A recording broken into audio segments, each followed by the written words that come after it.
अस्सलाम वालेकुम नाज़रीन, मैं हूं आपकी मेज़बान आयशा मलिक। आज हम मौजूद हैं फिर से एक नए टॉपिक के साथ। जैसे कि आप जानते हैं पीटीआई को ख़त्म करने की प्लानिंग हो चुकी है। इसी तरह एक और पार्टी है जो कि टीएलपी, उससे भी ख़त्म करने की पूरी प्लानिंग चल रही है। कि चले आए आवाम का रिएक्शन जानते हैं कि वो क्या चाहते हैं कि जो टीएलपी है उसे रहना चाहिए, उससे भी ख़त्म कर देना चाहिए। आए ये आवाम से जान। अस्सलाम वालेकुम सलाम। कैसी हैं आप? मैं ठीक है लगे शुक्र। आपका नाम? आयशा।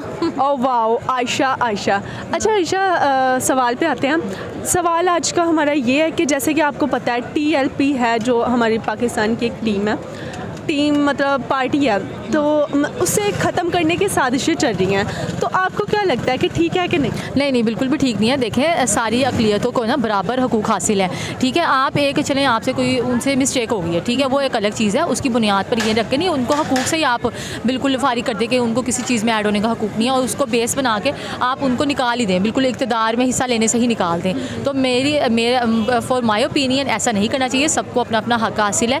जो उनसे मिस्टेक हुई है, जो भी उनके साथ मामला चल रहे हैं, वो बैठ के आप सॉर्ट आउट कर सकते हैं, लेकिन उसको आपने हर जगह इंप्लीमेंट नहीं करना। फिर तो बड़ा मसला हो जाएगा। यहाँ पर और भी लोग रहते हैं, ज़ाहिर बता हम भी फिर कहीं और रहते हैं बाहर, वो कहेंगे भी हम भी फिर इनको ऐसे ही करेंगे। ज़ाहिर बता फिर वो होता है ना गिव एंड टेक वाला सिस्टम, फिर वो वाला हो जाता है। तो ये नहीं होना चाहिए।